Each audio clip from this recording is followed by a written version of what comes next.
guys like my little surprise?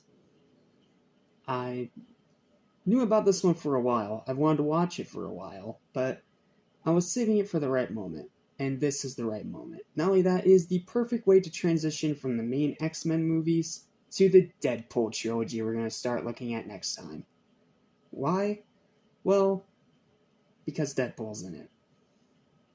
I don't really know what else to say here. Yes, I know this technically doesn't count as a movie because it's only a half hour long, but I decided to make an exception because A, it's animation and we are called Animation Station for a reason.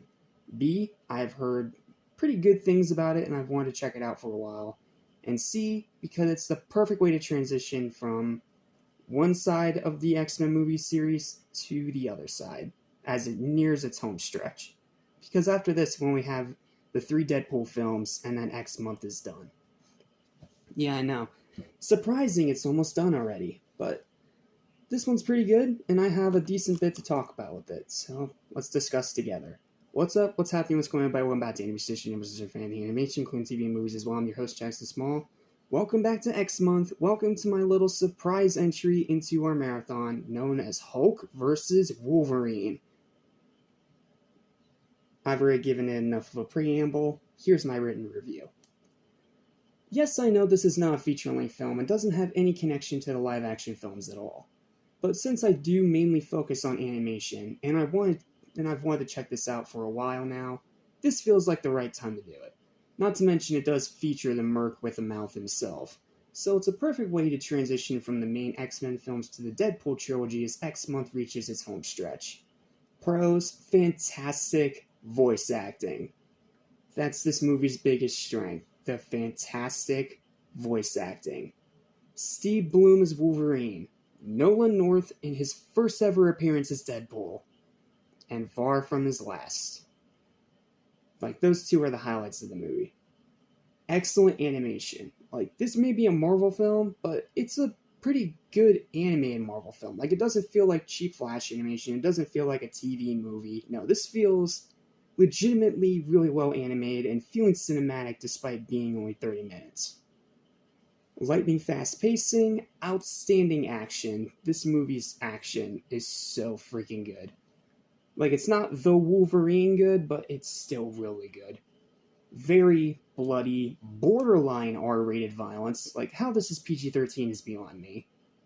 Phenomenal writing, great jokes, Deadpool spouting off quips, and just being himself. And high rewatchability if you're a fan of any of the 3 characters. Cons.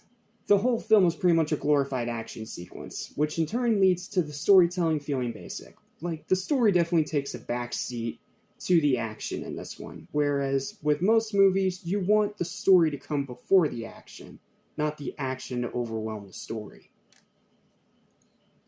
The ending is inconclusive.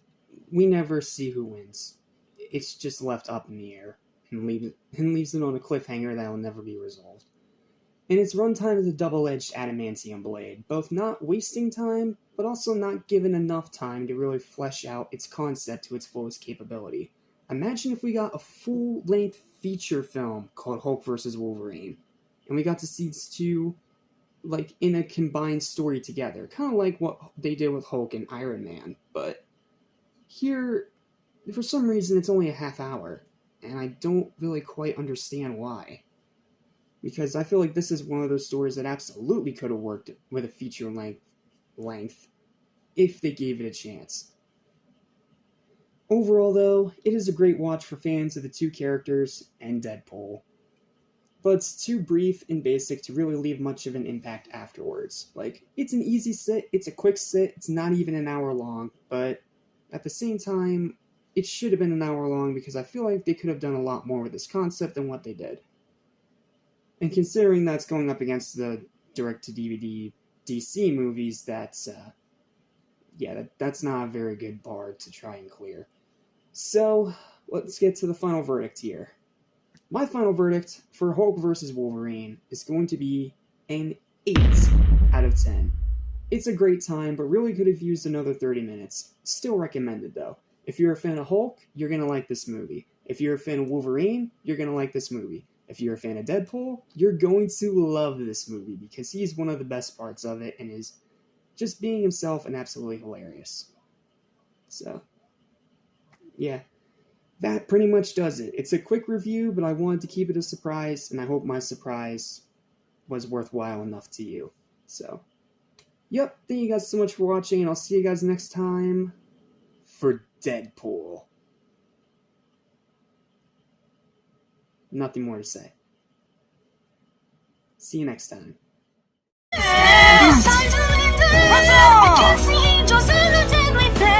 cannot take it anymore. The time has come.